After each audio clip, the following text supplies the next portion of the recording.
Alright, magandang araw mga ka-tracker. Welcome po sa ating YouTube channel vlog. For today's video, meron po kaming pre-repair na unit. Ito po. Ayan, Fuso Canter narrow cab 4-wheeler lang po ito na ginawan po namin ng brand new corrugated 10 feet closed van with side door po yan. Ito po, Japan Surplus.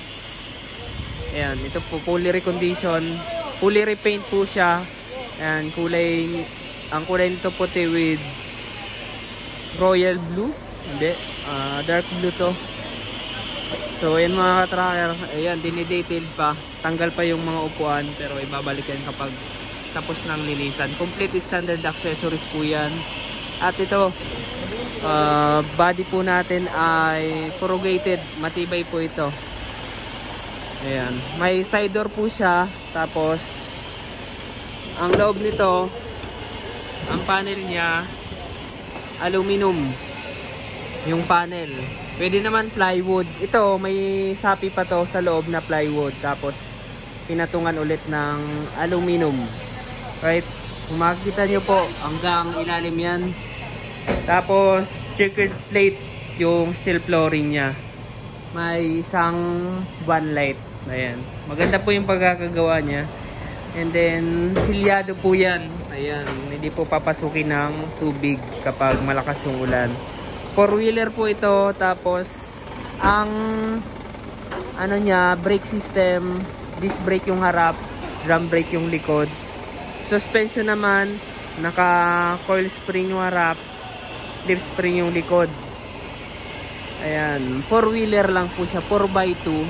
Japan Surplus yung mga nakakabit na gulong. Ito naman po yung likod niya, oh. Ayan, sa taas po meron po yan mark light. Ayan, dalawa po, harap likod. At may plaka na nakarehistro.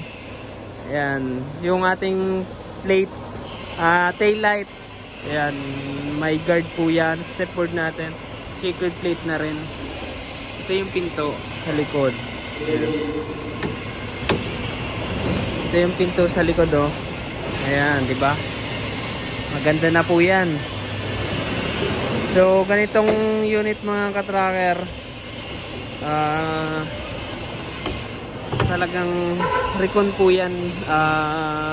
Check po yung pangilalim, preno, clutch, transmission, makina, sinichange oil po namin, tune up. Yung mga fluids po niyan talagang nasa level.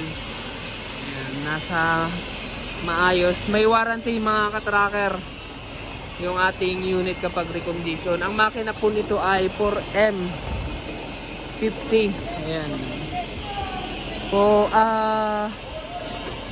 4D33 pala, 4D33, sorry. Ayan mga ka-tracker, 4D33 pala, sorry, nabanggit natin 4M50. So, ayan, naka-upholstery na rin yung mga upuan. Ayan po yung upuan niya, yung driver. So, dinidetalye po talaga ng aming cleaners yan. Ayan. May libre pa hydraulic jack 5 dash, tapos cross wrench. Ito po yung ating ito po yung ating dashboard. Converted po yan. Ayan. 5-speed manual transmission. Sa kanyang aircon po, hindi na po pinakabitan. Pero optional po, pwede natin kabitan yan ng air condition kung gusto nyo. Nandiyan naman po nakakabit yung mga component po ng aircon, yung parts. So, linya lang. And then, yung dun sa ano nito, sa mga gauges niya, gumagana po yan.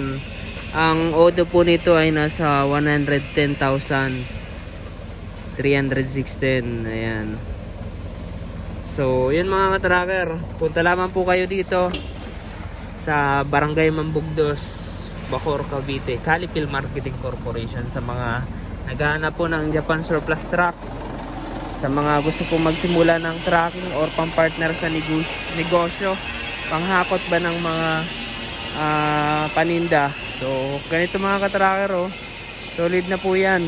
May plaka na, kayo po yung first owner niyan kapag binili nyo po dito sa loob ng planta. Tingnan nyo po sa malayuan, no? Pogi na yan. Ang ganitong unit ay ayan, nagre-range po siya ng 800, 700 to 800, depende po sa specs. Mas maganda po may windbreaker pa, pero ito hindi na pinalagyan ng may-ari ng windbreaker. Mas maporma po tingnan at talagang hindi nagdadrag sa hangin kapag tumatakbo. So ayan, may aerodynamics, pero ito pwede na yan. So mga ka-tracker, naghahanap po kayo, kindly contact us on our FB page, Tracker Moto PH. Paki-like at paki-follow na rin po ang ating FB page. Sa mga nanonood po sa ating YouTube, ayan, paki-subscribe na po kung bago lang po kayo dito sa channel natin. So yan mga ka-tracker, dito ko lamang tatapusin to sa ayan, shoutout sa mga solid subscribers natin dyan, sa mga naggagawa dito sa Kali. Ayan. So, God bless. Bye-bye.